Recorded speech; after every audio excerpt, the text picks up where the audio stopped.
খুবই সংক্ষেপ করে বলবো, আল্লাহর নবী আল্লাহ রাসূল হযরতে আলী মুর্তজা কারামাল্লাহু ওয়াজহুকে বিছানায় শুইয়ে দিলেন। এইরকম একটা কঠিন পরিস্থিতি, দুশমনেরা সারা ঘরটাকে ঘিরে ফেলেছে। হে তরুণ যুবকেরা, হে আমার বন্ধুরা, এমন সময় দেখতে পাওয়া যায় আমার আল্লাহ তাআলা জানিয়ে দিলেন, আয় আমার বন্ধু আপনি, আয় আমার হাবিব, আয় আমার বন্ধু, এক মুষ্টি মাটি নিয়ে আল্লাহর আয়াতে কারিমা তেলাওয়াত করে ফোঁক দিয়ে দুশমনদের চোখের দিকে ফিকে দেন। দুশমনদের চোখের দিকে ফিকে দিয়ে আপনি ঘর থেকে বেরিয়ে যাবেন। আপনার হেফাজতের দায়িত্বটা আমি আল্লাহ গ্রহণ করেছি।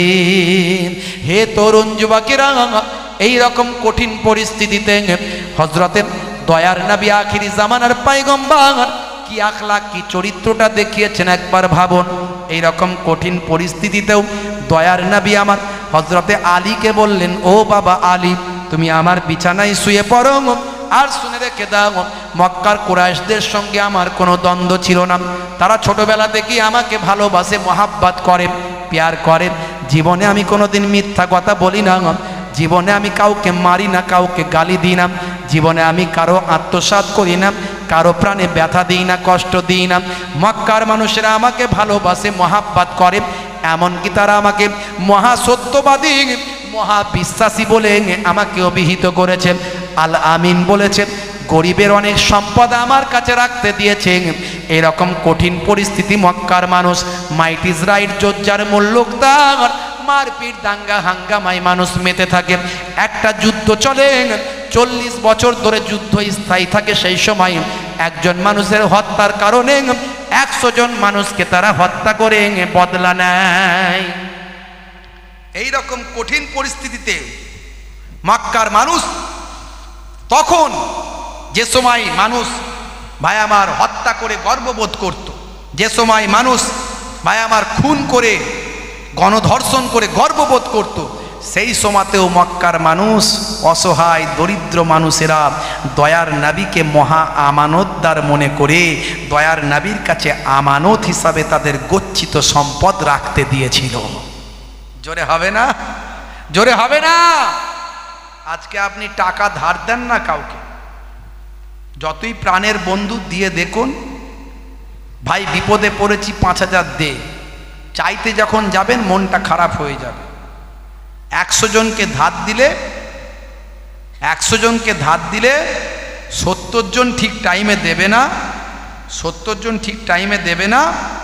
আর তার মাঝে আবার দেখা যাবে কিছু জন টাকা নিয়ে টাকা ফেরতই দেবে না, অশান্তি ঝগড়া তৈরি হয়ে যাবে। দেখবেন আমানতের খেয়ানত,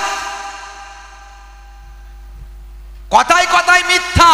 এই মোবাইল এসে এত মিথ্যা কথা বেড়ে গেছে। দেখবেন ফোন করছেন, টাকা পাবেন, আপনি টাকা পাবেন, ধার দিয়েছেন, ফোন করছেন, ভাই কোথায় আছো?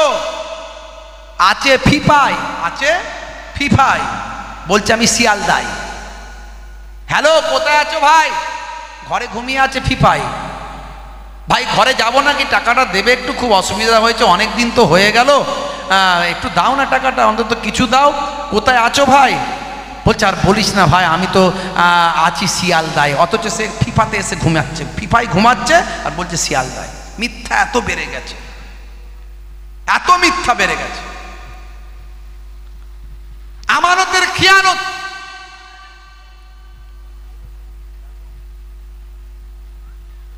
আল্লাহর নবী বলেন, মুনাফিকের আলামত হলো 3টে। আয়াতুল মুনাফিকে সালাসা।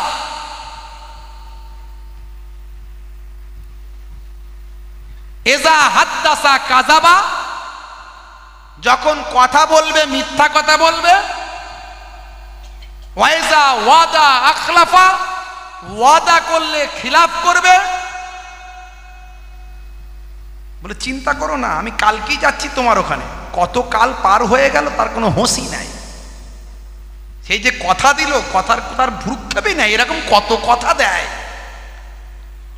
চিন্তা করো না, আমি তোমাকে ঠিক টাইমে দিয়ে দেবো। কোনো খবর নাই। ওয়াইজা ওয়াদা আখলাফা, যখন ওয়াদা করবে তার খিলাফ করবে। ওয়াইজা উতুমিনা খানা, এবং আমানতের খেয়ানত করবে। আল্লাহর নবী বললেন এই তিনটে হলো মুনাফিকের চরিত্র, যার মধ্যে এই চরিত্রের একটা থাকবে নিশ্চিন্তে তাকে মুনাফিক বলে ধরে নিতে পারো। কিন্তু মুনাফিককে মুনাফিক বললে ঝগড়া হবে না? হবে না। মুখের সামনে বলার দরকার নেই, মনে মনে বুঝে নিও যে বেটা মুনাফিক, অন্যদিন আর এর সঙ্গে মিশলে হবে না, দূরে থাকো। হে তরুণ যুবকেরা, হে আমার বন্ধুরা, শুনে রেখে দিন বাবা, জেনে রেখে দেন। হে মুসলমান, একটু লক্ষ্য করুন, তরুণ যুবকেরা একটু খেয়াল করুন। আল্লাহর নবী হযরতে আলী মুর্তজাকে বললেন, বাবা আলী, সকালবেলা যারা আমার কাছে আমানতগুলো রেখেছেন তাদেরকে তুমি ঠিক ঠিক করে বুঝিয়ে দিও, এটা হলো অমুকের আমানত, ওটা হলো অমুকের আমানত। এই সমস্ত আমানতগুলো বুঝিয়ে দেওয়ার পরে তুমি মদিনার দিকে রওনা দেবে। আমি রাতের অন্ধকারে আল্লাহর নির্দেশে চলে যাচ্ছি, তুমি সকালবেলা সব ঠিকঠাক বুঝিয়ে দিয়ে তারপর তুমি রওনা দেবে। কারণ আমি নবী এই বিপদের সময়তেও কারো আমানতের খেয়ানত করতে পারি না।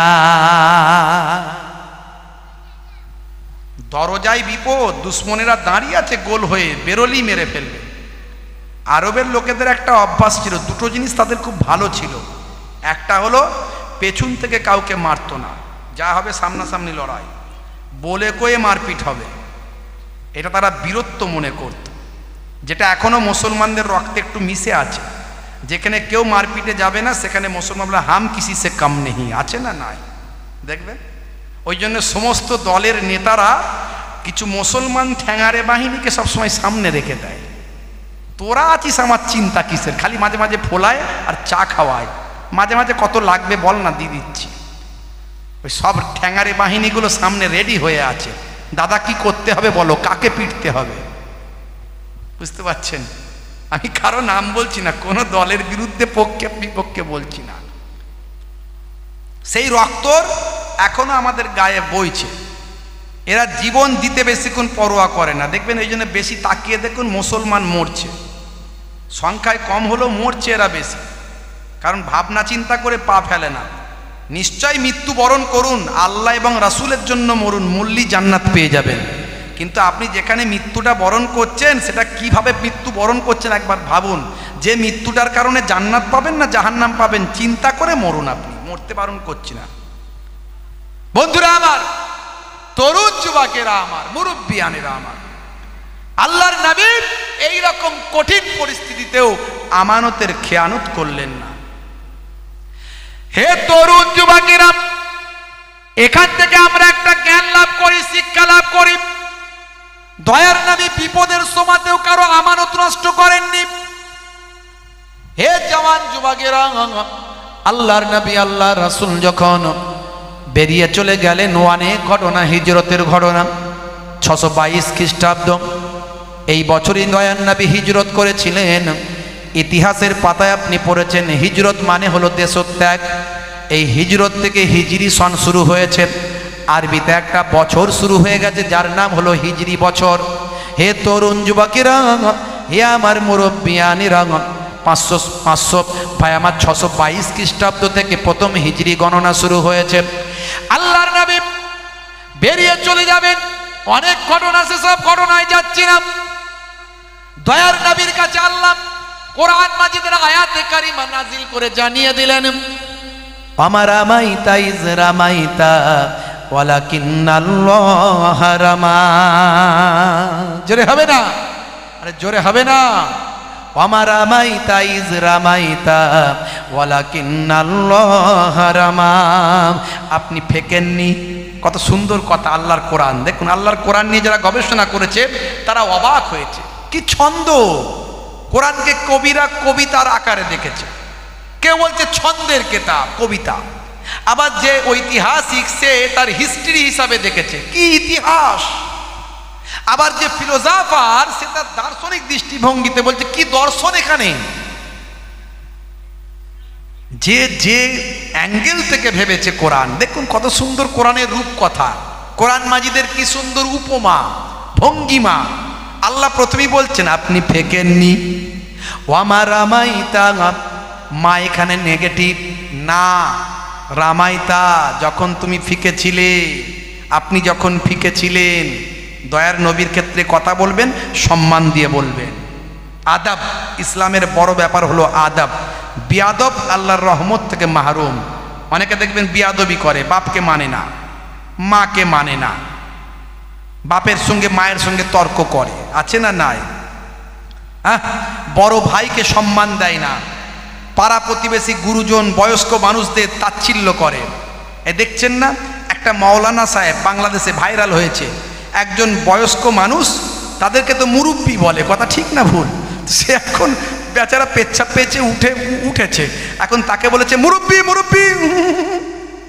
যেই বলেছে ওইটাকে এক ইউটিউবার, আমি আগেই বলছিলাম না, ওটাকে এক ইউটিউবার কেটে নিয়েছে, ওইটুকু মুরব্বি মুরব্বি। ওইটা কি এমন বলেছে ভাই, এ তো সবাই বলে। ওইটাকে কেটে নিয়ে এমন করে অ্যাক্টিং ম্যাক্টিং করে ছেড়েছে, সারা বাংলাদেশ ভারতবর্ষ ভাইরাল, মুরব্বি মুরব্বি। কি রে ভাই, হ্যাঁ, মারাত্মক কথা। মানে আজকে মুরব্বি, বয়স্ক, মুরব্বি মানে কি বয়স্ক, সে বয়স্ক মানুষদেরকে নিয়ে তাচ্ছিল্য চলছে। ওটাকে না একটা তাচ্ছিল্য, আবার মুরব্বি মুরব্বি গান বেরিয়েছে, গান বেরিয়ে, হ্যাঁ ঠিক ডাক ঠিক ডাক, মুরব্বি মুরব্বি ঠিক ডাক ঠিক ডাক। ছি ছি ছি ছি ছি ছি। আজকে ইসলামের বিষয়গুলোকে নিয়ে, মুসলমানদের বিষয়গুলোকে নিয়ে এক শ্রেণীর কুচক্রী যারা, তারা ইসলামকে ছোট করছে আমাদের অগোচরে, আমরা বুঝতে পারছি না। এই মুরব্বি শব্দটা কি হলো, কিছু বলছেন? কথা বলবেন না, ডিস্টার্ব করবেন না বাপ।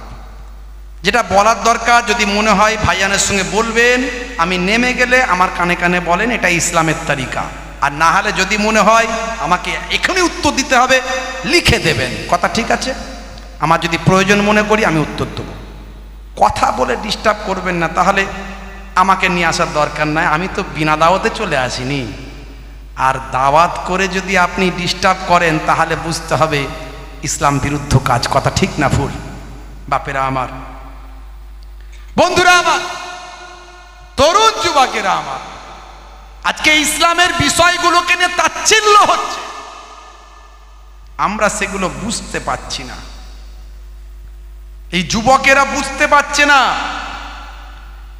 তরুণেরা বুঝতে পারছে না। আজকে মোবাইলে তার বাকেরা আমার, মুরব্বিয়ানেরা আমার, আজকে সোশ্যাল মিডিয়ায় গেম লোড হয়েছে, অসংখ্য গেম লোড হয়েছে। আজকে আপনার আমার ঘরের যুবক ছেলেগুলোর ব্রেনকে খারাপ করে দেওয়ার জন্য, যাতে তারা গেমে আসক্ত থাকে, যাতে তারা শিক্ষা থেকে দূরে সরে থাকে, নিজের পায়ে দাঁড়িয়ে প্রতিষ্ঠিত যাতে হতে না পারে, নিজের পার্সোনালিটি, নিজের ব্যক্তিত্ব তৈরি করতে না পারে, অসংখ্য গেম মার্কেটে দিয়ে দেওয়া হয়েছে। সেলিব্রিটিরা সেই সব গেমগুলো অ্যাড করছে, আপনারা দেখেছেন সেই সব গেমগুলো সেলিব্রিটিরা অ্যাড করছে। বড় বড় সেলিব্রিটি যারা, শাহরুখ খান বলছে এই গেমটা লোড করো, এত ইনকাম, শেষে তাড়াতাড়ি করে বলে দিচ্ছে, তবে কিন্তু বুঝে সুঝে খেলতে হবে, নাহলে কিন্তু হেরে যেতে পারে, মানে হেরে গেলে ক্ষতি হতে পারে, মানে হিন্দিতে বলছে, আমি তার বানাটা বলে দিচ্ছি। ওটা খুব তাড়াতাড়ি করে বলে দিল, আর প্রথমে বলে দিল ভালো করে, এই গেমটা খেললে এত টাকা ইনকাম করা যাবে।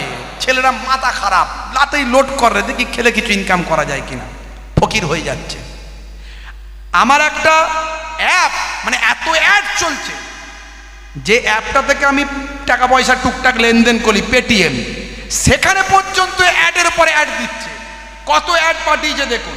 এইগুলো ছিল না আবার দুদিন আগে, এগুলো আবার চলে এলো। উইন আপ টু 50 crore, মানে জিতুন আপনি 50 কোটি। তারপর আছে রুস 50 ফ্রি, লুডু, আগেরটা হলো এমপিএল, তারপরেরটাও লুডু, উইনজো লুডু, তারপরেরটা উইন 10 লাখ ডেলি, হ্যাঁ, তারপরে আপনার আছে স্টার হেলথ, তারপর আছে রামি সার্কেল, তারপর আছে রামি ওলা, মাই 11 সার্কেল। মানে কত যে দিয়েছে তার ঠিক নাই। এই সব পেয়ে ছেলেরা সারা দিন শুধু ভুঁ ভাঁ চ্যাঁ প্যাঁ, শুধু ওই মোবাইলে, শুধু ঘন্টার পর ঘন্টা মোবাইল হাত থেকে ছাড়েনি। পিতার অবাধ্য, মায়ের অবাধ্য, পড়াশোনা থেকে চ্যুত, কাজ কারবার করে না, ব্যবসা করে না, ব্রেন কাজ করে না, সময় নষ্ট, পয়সা নষ্ট, অর্থ নষ্ট, বুদ্ধি নষ্ট, দিমাগ নষ্ট, শিক্ষা নষ্ট, নামাজ নষ্ট, রোজা নষ্ট, সব ইবাদত নষ্ট। মনে রাখবেন এই যে নেশাখোর হয়ে যাচ্ছে তারা, মোবাইলের নেশা, গেমের নেশা, ইসলামটাকে আপনার আমার মুসলমানদের চরিত্র ধ্বংস হয়ে যাচ্ছে, বিভিন্নভাবে ধ্বংস করছে। একটা পাশ্চাত্যের একটা চক্র সারা পৃথিবীটাকে একটা গ্রাস করছে অন্যভাবে। বন্ধুরা আমার, শুধু তাই নয়, দেখবেন আমাকে একজন পাঠালো হঠাৎ করে একজন পাঠালো, হুজুর আপনি হয়তো জানেন না, আপনি জানেন না এই যত ভিডিও আছে, নোংরা ভিডিও আছে মোবাইলে নোংরা ভিডিও আছে, কিছু ছেলেপুলে দেখে। আমি বলি ডিলিট করো, মোবাইলে কোনো নোংরা ভিডিও রাখবে না।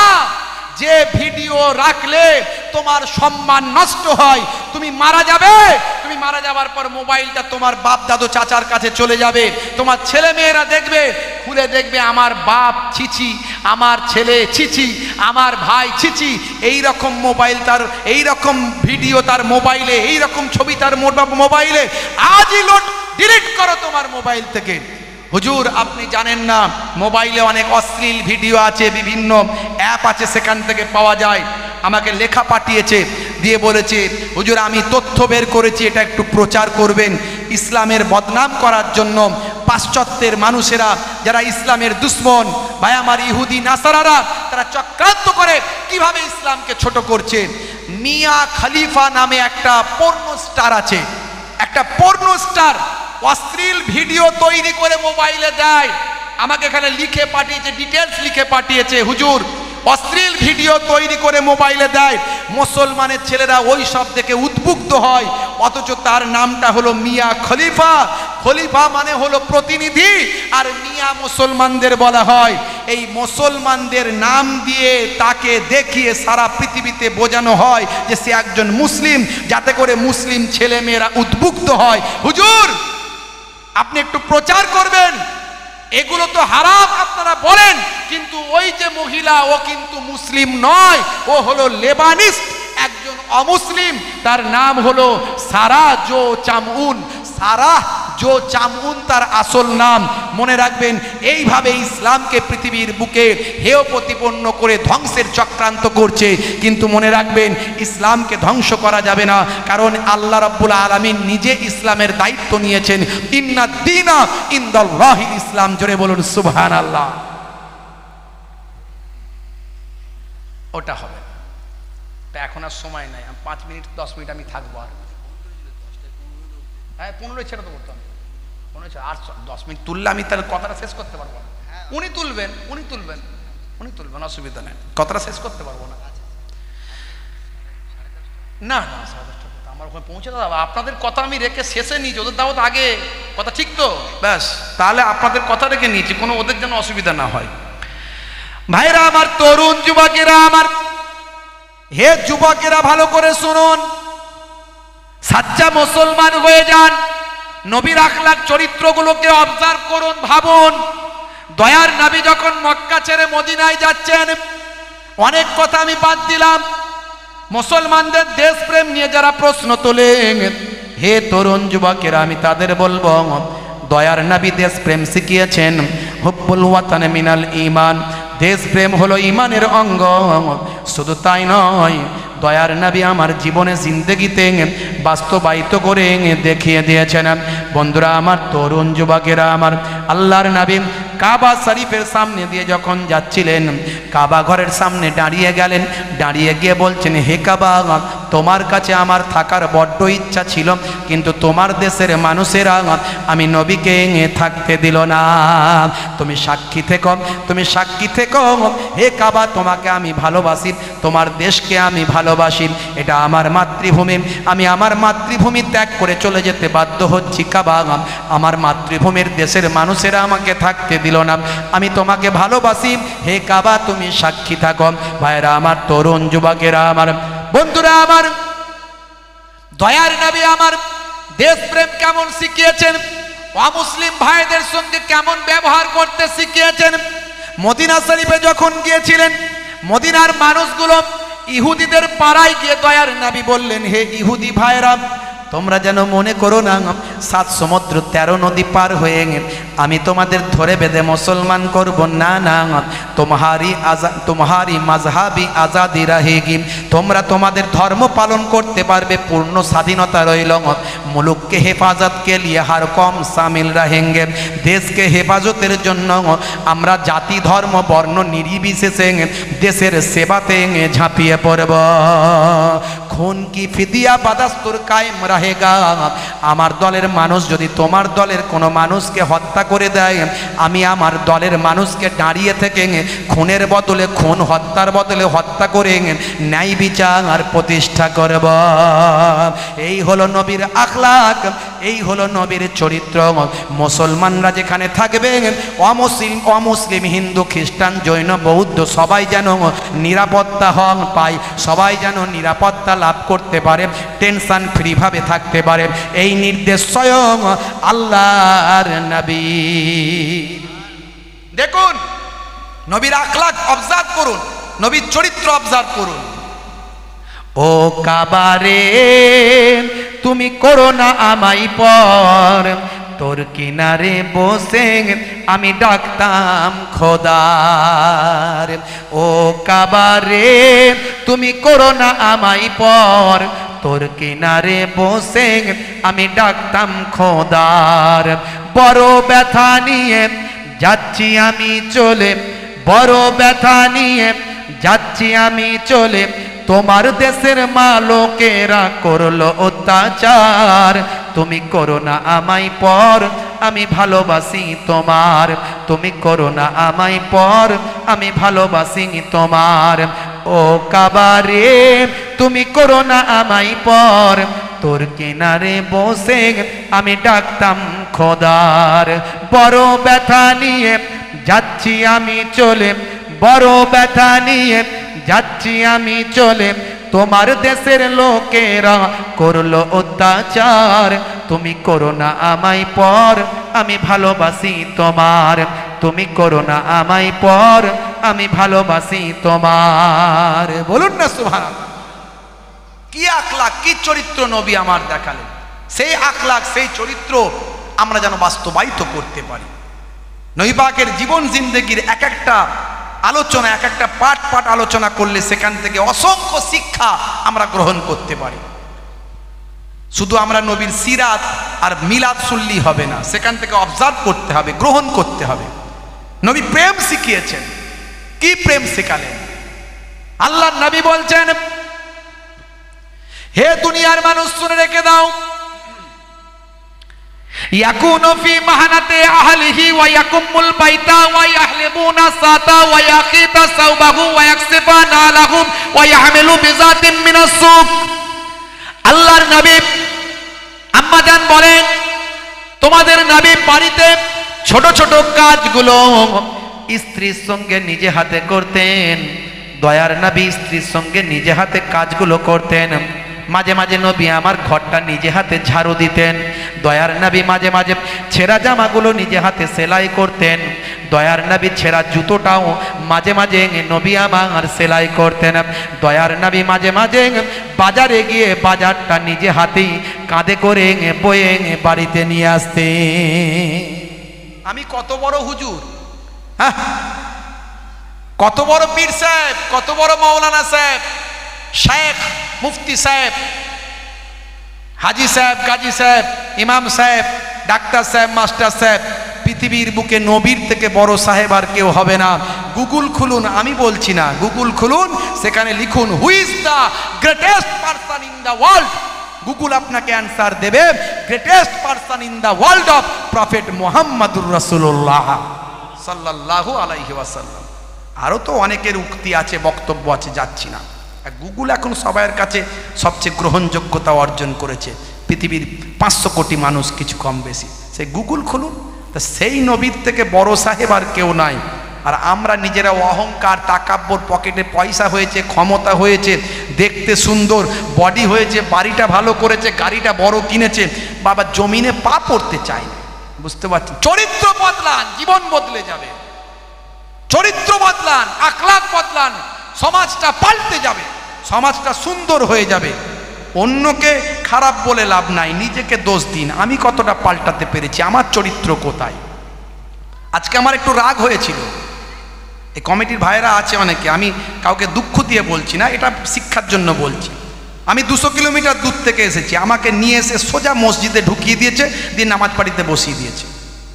এটা ইসলাম তো নয়। মেহমান এলে আগে মেহমানকে একটা রুচিশীল জায়গায় বসতে দাও।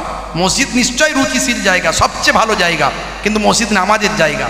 একটা মেহমান এলে তার ইস্তেঞ্জা পেতে পারে, তার পানির পিপাসা পেতে পারে, সে অনেক অসুবিধা ফিল করতে পারে, দুটো কথা বলার দরকার আছে। মসজিদ তো ইবাদতের জায়গা, দুনিয়ার কথা বলার জায়গা নয়। আমি ওনাদেরকে খারাপ বলছি না, একটা শিক্ষার জন্য বলছি। এটা আমার প্রথমে একটু খারাপ লেগেছে, কিন্তু আমি কোনো চেঁচামেচি করিনি, কোনো রাগ দেখাইনি, কোনো বক্তব্য দিইনি। আমি ভাইকে বললাম এটা কেমন হলো, ভাই সঙ্গে সঙ্গে বোঝালেন। আমি বললাম ঠিক আছে, যা হয়েছে, নামাজের তো টাইম হয়েই গেছে, 8:30 বাজলো, আজানটা হয়ে যাক, আমি নামাজটা পড়ে নিই, তারপরে বসবো। তো এই সব আখলাক, শুধু তাই নয়, আপনি মেহমানদারি, মেহমান এলে ভালো করে বুঝুন, মেহমান যখন খাবে, মেহমানের সঙ্গে আপনাকে খেতে হবে, মেজবানকে, এটাও নবীর নির্দেশ। কারণ মেহমান নিজে খেতে ইতস্থিত বোধ করবে, কথা ঠিক আছে, ইতস্থিত বোধ করবে। ভাইরা আমার, তরুণ যুবকেরা আমার, মুরব্বিয়ানেরা আমার, মেহমান খেতে ইতস্তত বোধ করবে। আল্লাহর নবী বলছেন, তুমি যদি খেতে তোমার ইচ্ছা নাও যায়, খাবারটায় হাত দিয়ে নাড়ানাড়ি করো। অনেক সময় আমরা লোকেদেরকে বলি, আজকে ভাইদেরকে বলছিলাম, আপনারা খান, অনেকে খেতে চাইছিল না, খান। আরে একসঙ্গে খাওয়াটা সুন্নত। ইমানদাররা যে কাজ করবে, শুধু নবিয়ানা কাজটা করলেই সব লেখা থাকবে। জোরে বলুন সুবহানাল্লাহ। সব কাজেতেই সওয়াব পাবেন। ইসলামটা অনেক সুন্দর, কিন্তু আমরা জানি না। মেহমান এলে তার আগে কষ্ট, দুঃখ, কি অসুবিধা আছে, সেটাকে আগে তোমাকে সামলাতে হবে, তার দুঃখ কষ্টটা দূর করতে হবে। ভাইরা আমাকে বললেন, হুজুর আমরা বুঝতে পারি না, হতেই পারে, মেবি হতেই পারে। তো ভাইরা খুব ভালো আপ্যায়ন করেছে, নিয়ে এসে অনেক খাবার দাবার দিয়েছেন। আমি শুধু চা খেয়েছি, আমি আর কিছু খাইনি, আমার খাওয়ার এনার্জি নেই এখন। তো যাই হোক ভাইরা আমার, তরুণ যুবকেরা আমার, তো নবীর আখলাকটাকে, আমার বলার উদ্দেশ্য এটাই যে নবিয়ানা আখলাকটাকে আমাদের অবজার্ভ করতে হবে, চরিত্রটাকে নিতে হবে। বেশি লম্বা চওড়া নয়, আর সময় নেব না। ভাইয়ের একটা গজল পেশ করার কথা বলেছে, তো ওটা বলবো না, অন্য একটা বলবো। ওটা তো পুরানো গজল, তোমরা শুনেছো। আমি একটা অন্য গজল বলি, 12ই রবিউল আউয়ালের গজলটা বলি।